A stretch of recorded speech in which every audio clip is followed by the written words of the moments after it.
कि भारत की आत्मा गांव में बसती और गांव की आत्मा बसती है पंचायत में। और जब भी पंचायत चुनाव का बिगुल बजता है, चुनाव की तारीखें का ऐलान होता है, तो इसको लेकर चर्चा गांव से लेकर के जयपुर के सचिवालय तक होना शुरू होता है। और लोग तो ये भी कहते हैं कि विधानसभा और लोकसभा चुनावों से ज्यादा दिलचस्प पंचायत के चुनाव होते हैं। ये प्रधान के, पंचायत के, सरपंचों के जो चुनाव होते हैं उनमें ज्यादा रंजिशें होती है और इसमें बहुत ही बारीक समीकरण बनते हैं। तो क्या आप ये भी जानते हैं कि जिन पंचायत चुनावों के द्वारा देश के गांव का विकास होता है, उन पंचायत चुनावों की नींव राजस्थान की धरा पर ही रखी गई थी। तो आज हम आपको बताएंगे कि कैसे राजस्थान की धरा से ही पंचायत चुनाव की सबसे पहले शुरुआत हुई, और बताएंगे जब पहली बार राजस्थान में सरपंच चुने गए उस वक्त माहौल कैसा था, क्या समीकरण थे, और आज जब 2026 में वर्तमान को देखा जाए तो अब समीकरण कैसे है, अब सरपंच के चुनावों में कितना कुछ परिवर्तन देख।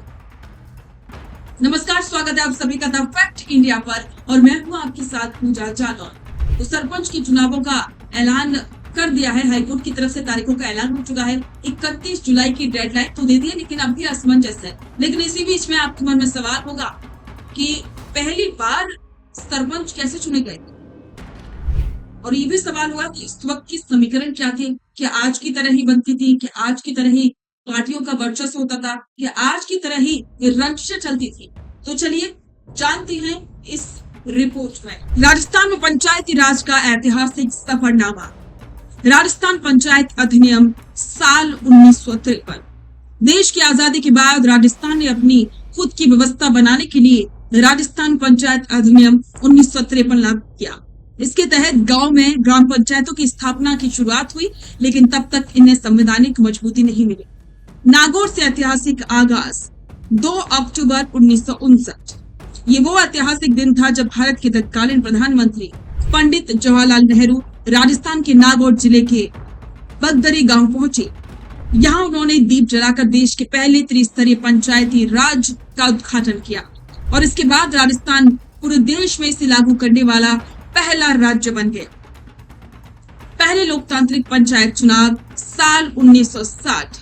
पंचायती राज व्यवस्था लागू होने के बाद साल 1960 में पहली बार राजस्थान में लोकतांत्रिक तरीके से व्यापक स्तर पर पंचायत और सरपंच के चुनाव करवाए गए। गांव में पहली बार वोटिंग को लेकर उत्सव जैसा माहौल देखा गया था। नया पंचायती राज अधिनियम साल 1994।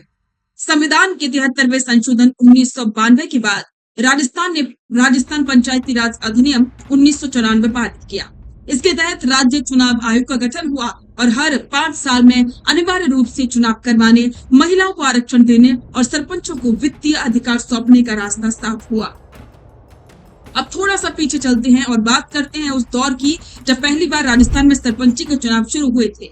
आज की तरह ना तो चमचमाती ईवीएम मशीनें थी, ना सोशल मीडिया का शोर था, और ना ही करोड़ों रुपए का चुनावी खर्च।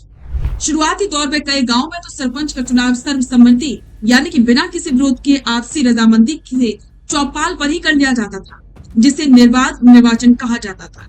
लेकिन यहाँ मुकाबला होता था, वहाँ मतपत्रों का इस्तेमाल होता था। लोग बैलगाड़ी और ऊंटों पर बैठकर दूर दूर से मतदान केंद्रों तक आते थे। इस दौर में सरपंच का रुतबा किसी राजा से कम नहीं होता था, क्योंकि गांव के झगड़े सुलझाने से लेकर के विकास के काम तय करने तक पंच और सरपंच का फैसला ही आखिरी माना जाता था। वक्त बदला और धीरे धीरे इन चुनावों में शिक्षा की अनिवार्यता, जो बाद में हटा दी गई, शौचालय की अनिवार्यता और 2 से अधिक बच्चों के नियम जैसे कई बड़े प्रशासनिक बदलाव शामिल किए गए। वर्तमान स्थिति पंचायत चुनावों को लेकर अब क्या चल रहा है। इतिहास के पन्नों से निकलकर अगर आज की तारीख की बात करें तो राजस्थान में पंचायत चुनाव केवल गांव का विकास तय नहीं करते, बल्कि ये सूबे की सत्ताधारी पार्टी और विपक्ष के लिए अपना ग्राउंड होल्ड यानी कि जमीनी पकड़ नापने का थर्मामीटर बन चुके। इस समय प्रदेश में पंचायत राज संस्थाओं की पुनर्गठन, वार्डों के परिसीमन और मतदाता सूचियों के पुनरीक्षण को लेकर के प्रशासनिक स्तर पर तैयारियां लगातार चलती रहती। सरकारें बदलती हैं तो अक्सर नियमों और वार्डों की सीमाओं में बदलाव को लेकर के पक्ष विपक्ष में राज छिड़ जाता।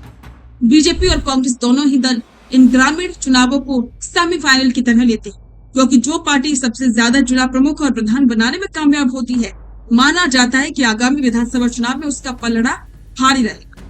वहीं पिछले कुछ सालों में हनुमान बेनीवाल के आरएलपी, रविंद्र सिंह भाटी के समर्थक और भारत आदिवासी पार्टी जैसी तीसरी ताकतों ने भी ग्रामीण अंचल में पैठ बनाकर पारंपरिक दलों का गणित बिगाड़ना शुरू कर दिया है। तो दोस्तों, नागौर के एक छोटे से गांव से शुरू हुआ पंचायती चुनाव का ये सफर अब डिजिटल युग में कदम रख चुका है। अब सरपंच भी जितना जो डिजिटली एक्टिव होगा उस पर लोग ज्यादा ध्यान दें, क्योंकि अब युवा सक्रिय हो चुके हैं सोशल मीडिया से लेकर के जमीन पर भी। और यही वजह है कि आज सरपंच का चुनाव बिल्कुल अलग हो चुका है पहले के मुकाबले। तो कैसी लगी आपको ये कहानी? कमेंट बॉक्स में जरूर साझा करें और बने रहें द फैक्ट इंडिया के साथ। रुकिए और जरा ध्यान से सुनिए। क्या आप हमारी इन खबरों से अपने व्यापार को भी बढ़ाना चाहते हैं? तो आप भी खबरों के दौरान इस तरह के एलिमेंट्स पर अपना विज्ञापन दे सकते हैं, या फिर ऐसे खबर के 1 मिनट बाद अपना पूरा विज्ञापन डलवाएं, जो कि 8 लाख से ज्यादा सब्सक्राइबर्स और फॉलोअर्स वाले द फैक्ट इंडिया चैनल्स और पेजेस से राजस्थान के कोने कोने में पहुंचेगा और इससे आपका व्यापार, ब्रांड सब कुछ बढ़ेगा।